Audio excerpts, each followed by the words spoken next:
welcome to Growing with Fiddly Fifi.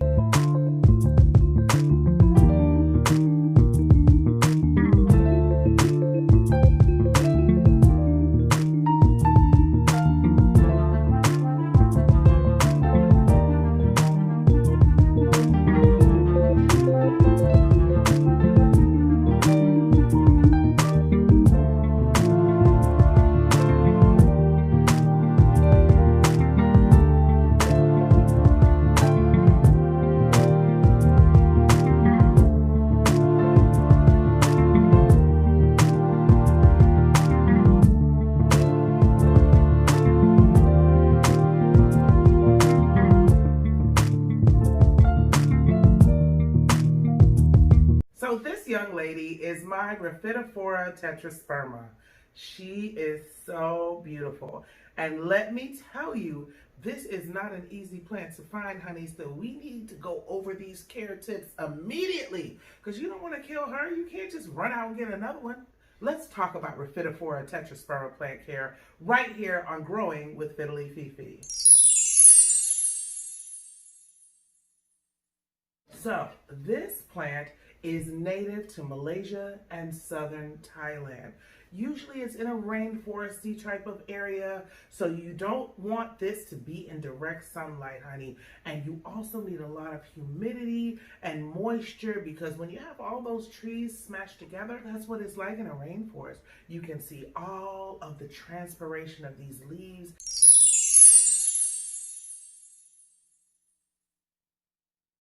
All of that humidity contributes to the rest of the jungle or the rest of the rainforest. So this is a moisture-loving plant.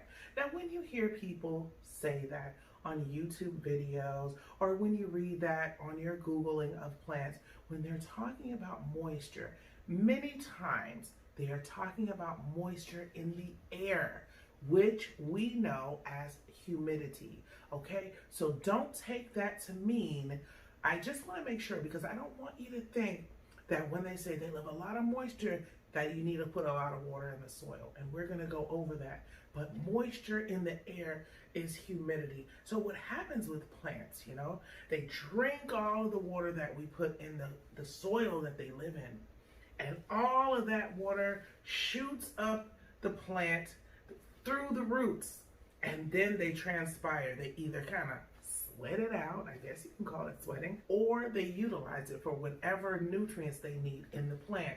So it's very important that we understand the difference between watering and providing humidity. So if you already have a bunch of plants like I do, then all of these plants are transpiring and all of these plants are providing humidity. So grouping plants is a great way to get humidity.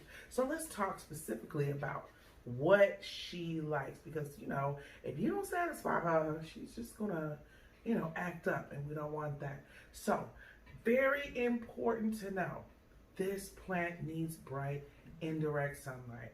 It's not used to direct sunlight. So if you're in zone 10 or actually zone 9B through 12, you can grow this outside. But if it gets direct sunlight, it is definitely going to suffer severe sunburn. So you want it to be in the brightest light possible, but a little sort of dappled light. You don't want it to be directly in the sunlight, okay? Because we don't want to burn our plant. And this is a vining plant.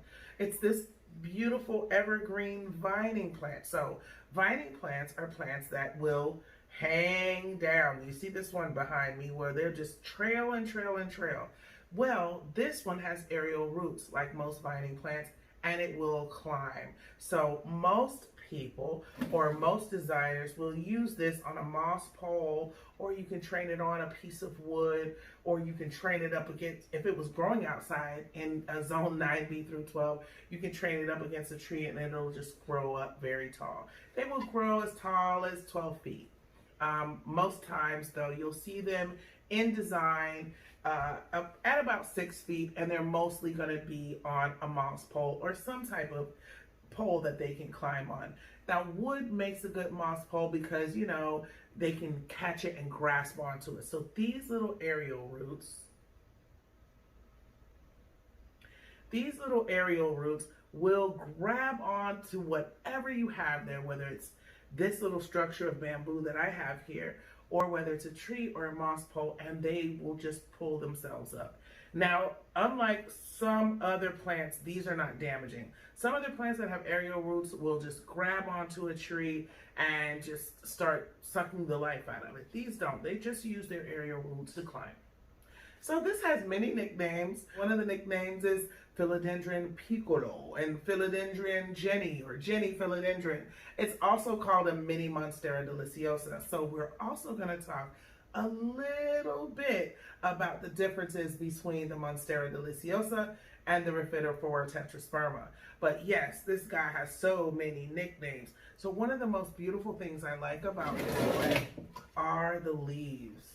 And you can see those splits in the leaf. And those splits in the leaf are called fenestrations.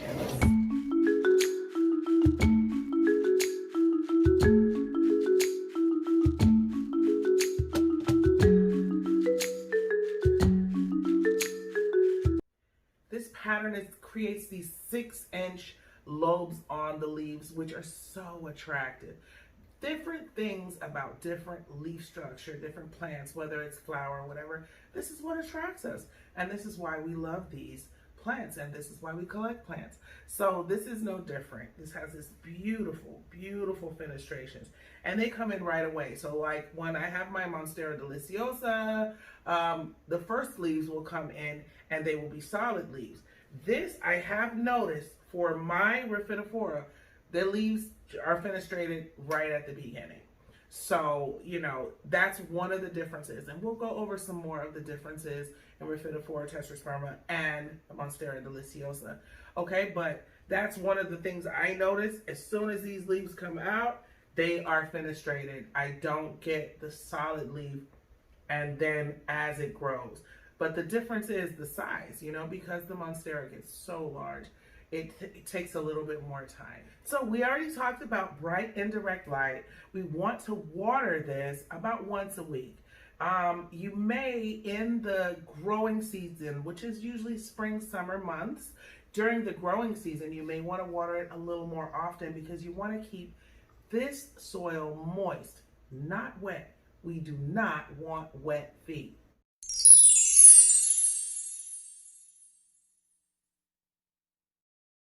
So you want to keep it moist, not wet. And what I love to do is keep my plants in their nursery pots. This is like, well, this isn't the original nursery pot because, you know, I repurpose things, so I don't know what plant this came from. But anyway, the nursery pot has plenty of drainage holes. And so when I water this, I can water through and make sure the water comes right back out and no water is just sitting in the pot. So when I talked about one of my tricks is that when I buy a decorative pot, something that's really pretty because I want it to look nice. This is just a terracotta pot that I painted white. But when I want it to look nice, let's move it back so you can see.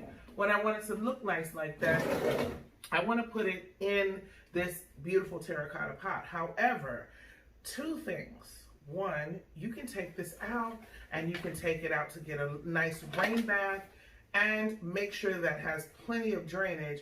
In addition to that, this pot makes it a lot easier to transport, okay? Once you add the terracotta, and then you add soil, and then you add water, this will get pretty heavy for you. So what I want you to do is think about keeping plants in that nursery pot and going ahead and just dropping them in a decorative pot. And you might have to buy a decorative pot that's a little bit bigger, but that's okay. But that will save you from having this heavy, heavy pot, and it will also give you opportunity to do rain baths or take it in the sink and do baths and things like that, because that's something you want to do quite often with this plant. So again, moist soil, but not wet. You can use a moisture meter, or you can just do the finger test. You want to stick your fingers in there, and the top 2 inches of soil are dry and crumbly, definitely put water. If the top 2 inches of soil have a little bit of moisture, don't worry about it, honey. It'll be good for another week. Yes! All this foliage. So this my dears, is Miss Sarah Vaughn. This is Sarah Vaughn, honey. This is one of my many Monstera deliciosas. So I wanted to take some time to talk about the differences because they actually nicknamed this the Mini Monstera deliciosa. So let's talk about a few of the differences. One notable difference is the difference in the leaf pattern and the fenestrations. You can see right away, let's grab a leaf, that the two are completely different looking. The way they look is completely different. So that makes it easy. They both have similarities. They both have aerial roots. They both will climb. Let's see, where's a nice aerial root here? There's a nice aerial root there. And there's aerial roots here. So they have that similarity, but the leaves are very different in looks. In addition to that, this plant, this Monstera deliciosa, which I'll share with you one of my larger ones, will grow massive. I am originally from Zone 10, and in Zone 10, I mean, these are just outside in people's backyards, and the leaves can be 3 feet wide. They can be 4 feet long. So it just depends on the individual plant, but this is going to be a much larger plant. But they both have those aerial roots, and those aerial roots will wrap around, whether it's a moss pole or a little bamboo like this, and climb and climb and climb. But as this one climbs, the leaves get much larger. Another difference is the fact that this Monstera deliciosa, which is originally from Mexico, will produce an edible fruit.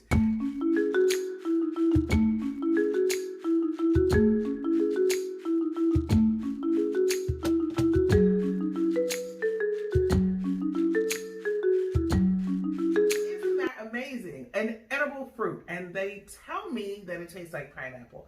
I've never tasted it because all of my Monsteras are inside, so I've never had one grow outside, but they tell me that it tastes like pineapple. However, you have to be very, very careful when eating the fruit. So both of these plants and many of your plants, let me share this with you as a side note, honey. Many of the plants have sap that has oxalates in it. And oxalates are what will make you want to vomit, what will make your eyes run, you'll have a severe allergic reaction. When I say the sap, I'm talking about the fluid that's inside the veins of the plant. That means someone would have to cut it or bite it. So the plant just sitting here is perfectly fine. But once that flesh is broken and that little bit of sap comes out, there is a chance with almost any plant that that sap will cause some sort of reaction. So don't panic about it, but you just need to know. The only time we're going to be cutting into our plant is if we're trying to get it to grow a certain way, if we're doing a trim, or if we want to share our plant, and that's by propagation. So we'll talk about that in a minute. The type of fenestration, the size of the leaves, and the look, and the fact that one grows fruit, Monstera deliciosa, and one does not. So both of these will have the same issue with pests. And when we talk about pests, we're talking about bugs, spiders, flies, ants. What gets on them? So spider mites is a big one because you've got all these little tiny places where they can go. So if you have this plant inside, we know right here at Growing with Fiddly Fifi that the #1 skill in gardening is observation. So you always want to go and look, check on your plants, make sure everything is okay. You don't see a spider here, you don't see anything there. And if you're doing that every day, you're going to be absolutely fine, okay? So those are the major differences in the Monstera deliciosa and the Raphidophora tetrasperma. So the last thing we need to talk about is fertilization. We've talked about bright and direct light.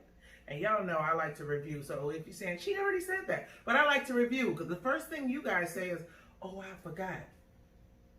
So let's review. We want bright and direct light. No vents, right? No drafts.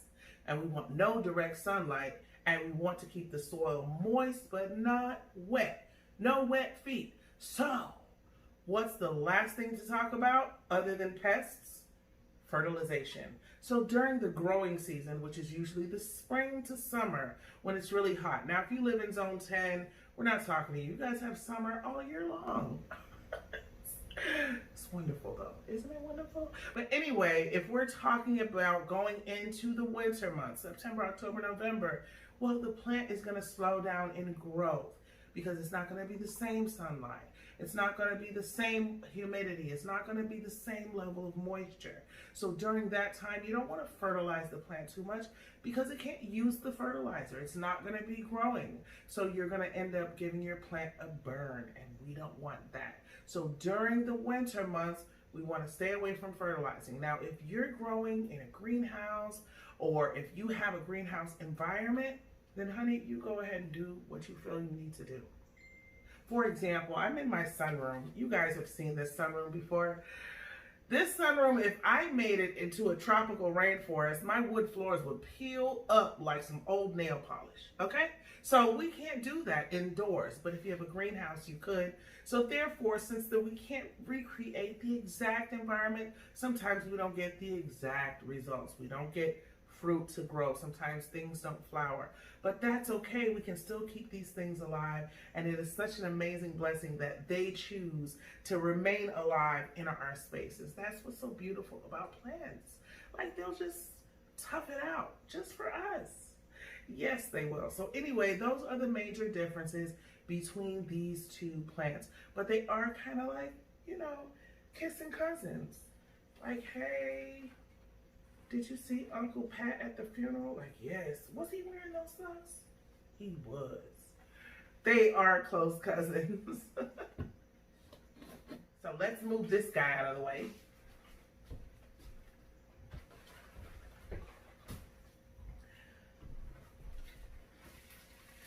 And I want to give you an up close and personal look at this. So I had two of these Raphidophora plants. And one I just decided to break down so that you guys can see what it looks like. So this is a single vine of a second Raphidophora that I have. You can see that when I pulled it apart, I kept the roots intact, but that's a single vine. And you can take this single vine and you can repot it. So this is a way you can share. In addition to that, just like the Monstera deliciosa, just like pothos, just like philodendrons, in between the nodes, if you clip this in the internodes, you could literally take this one vine and have 1, 2, 3, 4, 5, 6. You get it. You can have all of those different cuttings, or you can simply plant this as is and then start it on a pole or on some bamboo and start it to climb. So I just wanted to share with you guys what it looks like. So when you're seeing this here, this is multiple vines in this one pot. So many plants you'll find like that. Like, how's her plant so full and thick? This is how you put multiple plants. So these are multiple vines here. So if you put all these vines together, look how beautiful that plant will be. And then we can put that together even with this last vine, and we will have this amazing plant. Or you can start out with just one. So that's how you would share your Raphidophora tetrasperma. Either you can go ahead and clip it in the internode, which is between the nodes, or you can just pull it apart and you can share pieces with your friend. So it's also a friendly plant. I love that we can share, because I said before, it's difficult to find. So, hey, what better than to share this with a friend that's looking for one? This is why I love the Raphidophora tetrasperma. It's also called the Jenny philodendron. It's also called the Mini Monstera deliciosa, although they are not the same plant. So listen, if you have any questions or if you have any comments, feel free to check us out at Fiddly Fifi on Facebook, Instagram, Twitter, Snapchat, and you can write to us at fiddlyfifi@gmail.com. Once again, this is the Raphidophora tetrasperma, and we looked at the Monstera deliciosa. Listen, I know you have a green thumb, so let's go. Let's get growing with Fiddly Fifi. Love you guys. Bye.